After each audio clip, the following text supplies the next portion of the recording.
위험회피 성향이 높은 친구들의 가장 중요한 건 거예요. 그 나에 대한 불확실성이 있는 상태에서 경험해보지 못한 이 세상까지도 미지의 세계잖아요. 그럼 이 아이한테 불안을 달랠 수 있게 해주는 요소는 뭐예요? 바로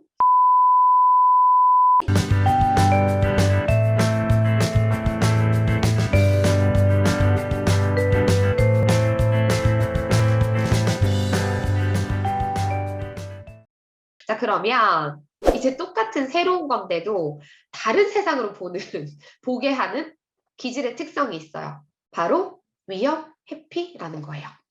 요 새로운 자극, 새로운 미지의 무언가가 있는데 어떤 친구들은 흥미롭고 탐색하고 싶은 자극으로 받아들이는 반면 어떤 친구들은 저거 뭐야 나 한 번도 안 해봤어 너무 싫어 너무 두려워 하고 울어버리거나 엄마한테 얼굴을 숨거나 물러서는 친구들 있죠.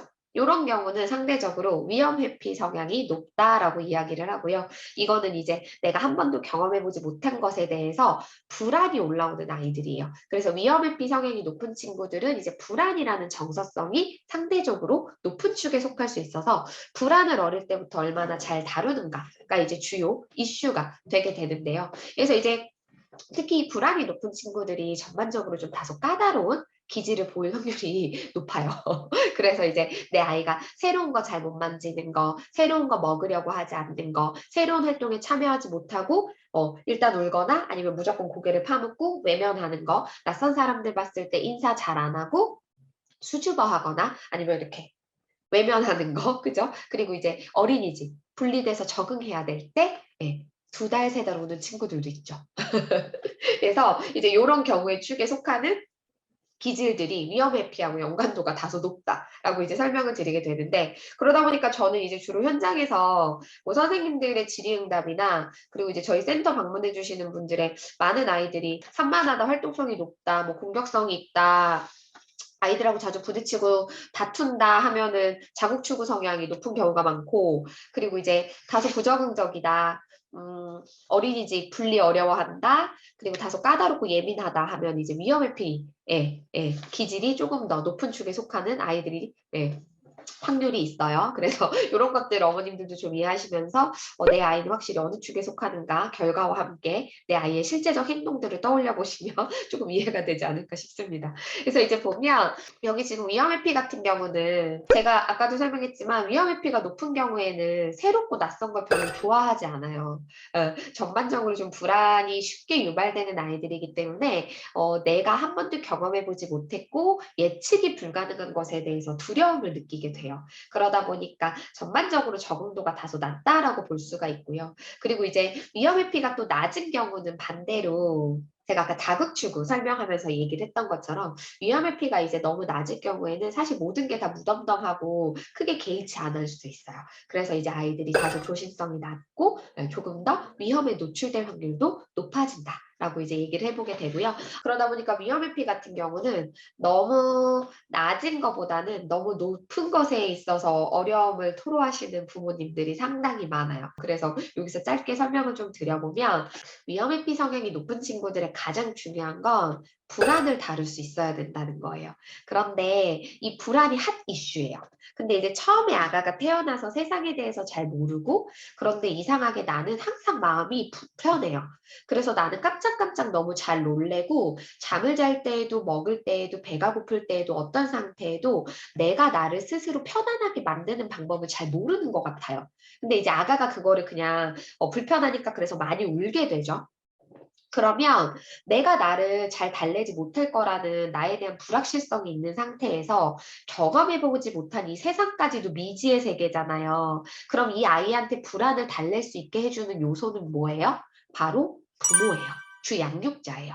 그래서 위험회피가 다소 높고 까다롭고 잘 놀래고 잘 우는 친구들은 특히 이제 돌 정도, 12개월령 정도, 최소 한 8개월 정도까지는 웬만하면 이 아이가 놀래거나 스스로 안정화가 되지 않을 때 외부에서 충분한 안정감으로 이 아이를 달래주는 게 상당히 중요해집니다. 그런데 자, 이 아이가 언제까지나 엄마나 아빠나 선생님들, 어른들에 의해서만 달래질 수는 없어요. 그러면 궁극적으로 내가 나를 달랠 수 있는 방법, 그리고 낯서니까 무조건 피하는 게 아니라 내가 내 마음을 달래고 용기를 내서 다가가는 방법들을 좀 배워야 되죠. 근데 이제 이게 어디서부터 등장하냐면 뭐 기고 뭐 뒤집고 기고 하는 것까지는 자기가 안정감을 느끼는 가정이기 때문에 좀 괜찮은데 걸을 때 아무리 집이라고 해도 내가 나에 대한 확신이 안 그래도 선천적으로 별로 없는데 내가 직립보행해야 될 때 너무 두려워요.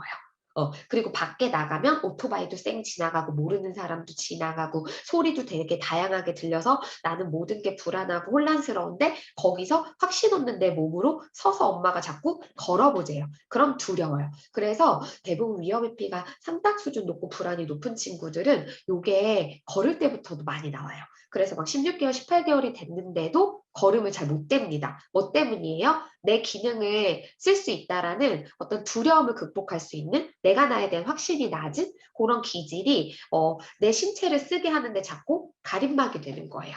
그래서 이제 그런 것부터가 확실히 네, 이런 기질이 아이한테 영향을 미치게 되고요. 그래서 이제 그럴 때에 우리가 이제 생각해 봐야 되는 건, 어른이 환경적으로 내 아이의 불안을 달래주는 거가 다가 아니구나. 아이가 아이 스스로 안정감을 갖고 내가 나를 믿고 자기 자신을 달래면서 이 세상에 점진적으로 적응해 갈 수 있도록 안내자 역할을 해야 되는 게 나의 역할이구나. 라고 이제 생각을 해주시면서 조금씩 부모 역할에 변화를 취해 주셔야 돼요. 그래서 아이가 당연히 바깥 환경이 더 두려우니까 어디서부터 걸음마 연습을 최선을 다해서 하는 게 맞아요. 네, 자극이 확실히 더 통제되어 있는 집에서부터. 그래서 아이가 집에서 넘어지건 내가 나에 대해서 불확실해서 팔을 떨어도 웬만하면 모든 것이 안정적인 집이라는 공간이니까 아이가 용기 내서 해볼 수 있도록 두 번, 세 번, 네 번 촉진하고 기회를 주시는 걸 놓치시면 안 돼요. 근데 이제 대부분 이런 경우들 아이가 힘들어하고 두려워하고 자꾸 주저앉고 힘들어하니까 그냥 집에서도 두세요. 그리고 주로 무릎에 앉혀놓고 있습니다. 그러면 아이는 나의 안정 기반인 부모를 떠나서 불확실한 나를 걷게 하려고 하지 않아요. 그래서 이런 것들 만약에 어린 자녀가 있다거나 근데 내 아이가 다소 확실히 불안 높고 위험회피 성향이 높은 것 같다라고 한다면 한 번쯤 돌아봐 주시면 도움이 될 것 같고요. 여기서 맹점은 바로 뭐예요? 그래서 궁극적으로 위험회피가 높아서 내 아이가 낯선 자극이나 새로운 것들을 잘 못 받아들일 때에는 아이 스스로가 이걸 점진적으로 적응할 수 있게 안내해주는 어른의 역할이 반드시 중요하다는 거예요. 그래서 왜 이런 거 있죠? 문화센터를 갔어요. 내 아이는 이제 4살입니다. 주변 친구들 보니까 말도 조잘조잘을 이제 조금씩 잘하고 그러면서 문화센터 활동 갔는데 막 뭐 트니트니며 뭐 다양한 것들을 되게 즐겁게 참여하는 것 같아요. 그런데 우리 아이는 일단 거기서 북적북적 소리가 나고 선생님이 마이크를 끼고 큰 소리로 얘기하는 것에서부터 일단 울어요. 울고 안 한다고 못 하겠다고. 그러면서 이제 엄마한테 달라붙어 있습니다. 그럼 이제 우리는 어떤 선택을 해야 할 거냐. 근데 이제 아이가 계속 이런 반응들을 보이면 대부분의 부모님들은 얘 진짜 힘들다. 얘는 정말 이건 아닌가 봐 하고 포기하는 경우의 수가 훨씬 많은 것 같아요. 근데 이 말인 즉슨 내 아이는 확실히 다른 아이들보다 저기에 직접 참여하기까지 더 오랜 시간 노출돼야 되는 거구나 라고 빨리 해석해 주셔야 돼요. 그래서 무턱대고 그 자극을 그냥 딱 통제시키고 아이가 적응 못하니까 못하겠다 하고 문화센터를 다시 안 가는 그런 선택을 하면 절대 안 되고요. 아이랑 또 가는 겁니다. 근데 어떤 생각을 하면서 가요? 내 아이가 오늘 거기 가서 다른 애들이랑 같이 뛰어놀 거라고 기대하지 않아요. 그냥 이게 생각보다 별것이 아니고 안전하다라는 걸 시각적으로 아이가 볼 수 있게만 도와주시는 거예요.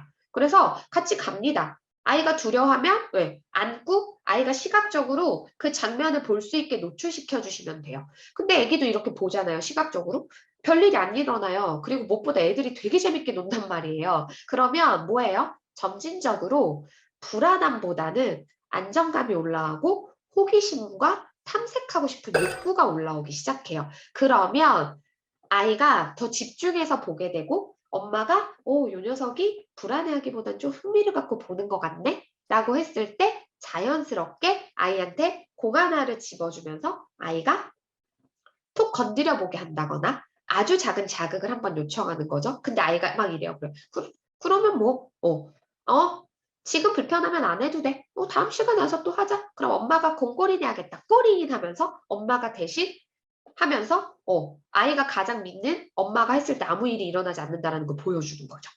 이런 식으로 불안이 높고 위험 회피, 성향이 높아서 새롭고 낯선 걸 잘 적응하지 못하는 친구들은 점진적으로 다른 아이들은 한 번만 가도 봐서 할 수 있지만 내 아이는 10번 가야 10번째에 문을 열고 들어갈 수 있고요. 문을 열고 들어가서도 5번의 시간은 더 지나야 공이라는 걸 만져보고 기구를 만져볼 수 있어요. 그래서 이걸 내가 만약에 다른 아이들보다 10번, 15번의 기회가 더 필요한 아이인데 이 아이가 강하게 거절하니까 더 이상의 기회를 안 줘버리면 내 아이는 적응할 수 있는 연습의 기회를 계속 놓치게 되는 거겠죠. 그래서 점진적으로 노출시키고 아주 작은 단위로 쪼개서 접근할 수 있게 해주시는 게 아주 중요한 포인트이다. 그리고 뭐 모래 같은 거 만들기 싫어한다. 그러면 모래 촉감 자극 되게 예민할 수 있어요. 클레이도 마찬가지고. 그럼 어떻게 하면 돼요? 처음부터 손으로 만지는 게 아니고요. 제일 안전한, 믿을 수 있는 사람 누구예요? 주 양육자죠. 그래서 주 양육자가 도구도 사용하고 손도 사용하면서 모래를 만들면서 즐겁게 노는 걸 보여주는 거 상당히 효과적이에요. 그리고 아이가 할 때에는 꼭 손으로 안 해도 돼요. 손에 묻는 게 너무 불편하면 뭘 사용하면 돼요? 도구를 사용해서 탐색하면 되고요. 도구를 사용해서 모래놀이를 하거나 클레이를 만질 때에 결국에는 촉감에 흐르거나 조금씩 만지게 되어 있어요. 그래서 그렇게 간접적으로 그 자극을 경험하기 시작하며 끝끝내는 답답해서 그리고 또 내가 너무 궁금해서 그리고 어떤 불안이나 경계심이 사라져서 나도 모르게 자연적으로 손으로 만지는 날이 오게 된다라는 거. 그래서 이제 불안 높고 위험 회피가 높은 경우는 확실히 모든 걸 다 적응하는 그 장면 하나가 쉽게 넘어가질 않습니다. 그래서 어머님, 아버님들이 그 장면 하나를 넘기기 위해서 다른 아이들보다 더 여러 번의 경험을 제공해야 되고 더 낮은 수준의 자극을 제시해야 되기 때문에 어려워요. 자, 그러면 이제 우리가 기질을 이해하는 데 있어서 또 한 가지 살펴봐야 되는 거 바로 사회적 민감성입니다. 사회적 민감성은 타인을 인식하는 정도. 그래서 이거가 사실 갖고 있는 의미가 좀 많은데 그걸 조금만 더 쉽고 간편하게 설명을 하면 뭐냐 하면요. 주변 사람들이 나한테 주는 반응을 얼마만큼 인식하느냐. 그래서 왜 뭔가를 할 때에 주변 사람이 어떤 피드백을 주든지 어떤 반응을 보이는지 별로 개의치 않고 just my way인 아이들이 있고 주변은 계속 신경 써서 내가 원하는 거, 내가 얘기하고 싶은 것도 주춤주춤하고 그리고 엄마나 아빠 혹은 친구의 반응에 따라서 아이가 계속 감정이 움직이는 그래서 어느 순간 커서부터는 내 아이가 조금 눈치를 보는가? 하는 느낌이 드는 이런 것들이 이제 사회적 민감성인데 이제 이 사회적 민감성에서 사실 저희가 조금 더 제가 눈여겨봐야 된다라고 얘기하는 거는 만약에 우리 아이가 위험 회피 성향이 높은데 사회적 민감성도 높다라고 하면요. 위험 회피 성향이 높다라는 건 기본적으로 불안이 높고 불안이 높은 사람들, 높은 아이들은 자기 확신이 낮아요. 그래서 자기 확신이 낮은 데다가 주변 반응을 신경을 많이 쓰잖아요. 그러면 전반적으로 자아가 되게 유약하게 형성될 확률이 높다. 그래서 위험회피 성향이 높고 사회적 민감성도 좀 높은 편이다라고 한다면 이 아이 내면의 자아가 지금 어떻게 성장하고 있는가까지도 좀 눈여겨서 보게 되거든요. 그래서 이제 이런 부분들을 생각해서 수치들을 좀 봐주시면 좋을 것 같고요. 제가 이제 요거를 다 뜯어서 얘기를 했다 보니까 각자 따로 도는 것 같지만 인간은 상당히 입체적이고 통합적이에요. 그래서 절대 한 가지 하위 기질의 요소로만 해석이 되지 않습니다. 그래서 저희가 또 이제 조금 더 깊게 이해하기 위해서 살펴봐야 되는 건 이제 요거예요. 요런 그래프를 통해서 좀 보면 도움이 되지 않을까 싶어서 제가 예시를 좀 가지고 왔는데 아마 어머님들이 제일 난감하고 어렵다라고 여기는 경우들이 요런 경우들일 거예요. 여기 지금 요 수치 보이시죠? 제가 여러 가지 샘플 중에서 대표적으로 꼭 설명드려야 돼서 놓치면 안 돼서 제시한 게 바로 요건데, 요거하고 요 밑에 것도 마찬가지예요. 이게 지금 수치가 자극 추구랑 위험 회피가 둘 다 좀 높은 축에 속하죠. 70 이상이죠. 그죠? 여기 선을 넘어서 요쪽에 다 속해 있죠. 자, 요거를 보면 어머님들 중에서 너무 내 아이를 알다가도 모르겠다라고 혼란스럽다라고 표현해 주시는 분들이 계세요. 이런 경우들 이제 자극 추구랑 위험 회피가 둘 다 높은 축에 속하는 아이들의 경우 부모님들이 상당히 혼란스러워하세요. 자, 보세요.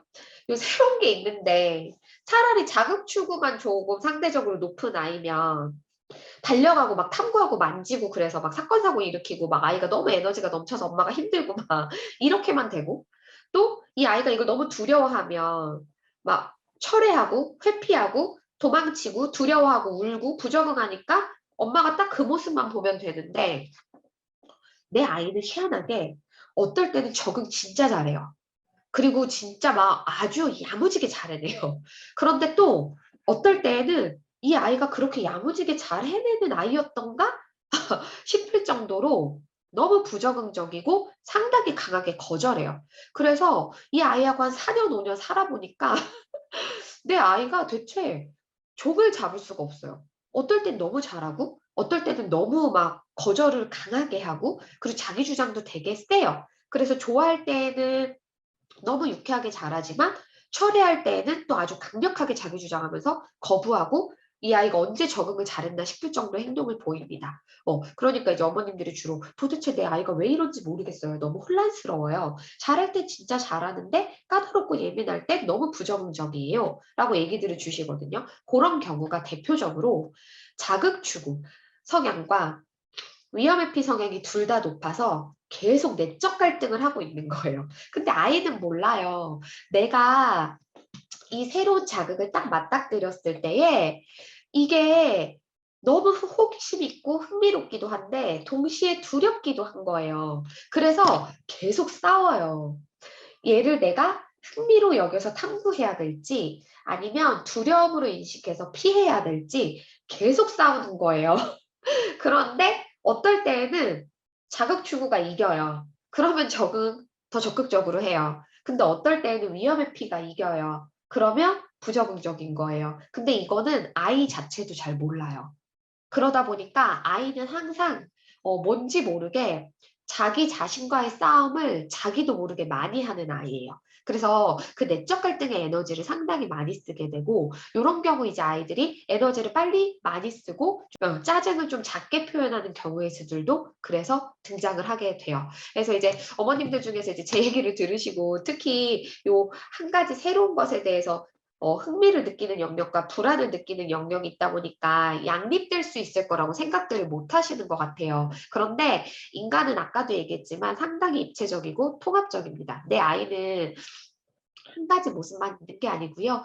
다각도의 다양한 모습을 가지고 있어요. 그래서 이 기질에 대해서 우리가 오늘은 제가 주어진 시간 내에 조금 더 효과적이고 어머님들이 조금 더 딱 직관적으로 이해하실 수 있는 내용을 전달하기 위해서 자극 추구, 위험 회피, 사회적 민감성 이 세 가지를 얘기하기는 했지만 요 각각의 어떤 수치적인 비율과 조화도를 통해서 내 아이를 통합적으로 이해하는 시각도 반드시 필요하다라는 거 기억해 주셨으면 좋겠고요. 그리고 이제 만약에 이걸 들으시면서 그래도 굵직하게 내 아이가 갖고 있는 어떤 행동적 특성들이 이런 기질에 기반해서 했던 거구나라고 해석되는 게 있었다라고 한다면 네, 너무 감사하지 않을까 싶습니다. 그러다 보니까 이제 자극 추구와 위험 회피가 모두 다 높아서 아이가 어떨 때는 적응을 잘하고 어떨 때는 적응을 잘 못하고 철회하잖아요. 그럼 이제 엄마들은 도대체 내 아이를 어떻게 이해해야 되냐라고 질문을 주세요. 그럼 제가 드리는 답변은 뭐예요? 내 아이가 이제까지 보였던 그 모든 모습 그 자체가 나의 아이다라고 이해를 하시는 게 맞다고. 그래서 아이가 적응을 잘할 때에는 이렇게 해석하시면 돼요. 승리했군. 적응이 승리했어. 호기심이 승리했군. 그리고 만약에 또 적응을 못하고 해야 한다.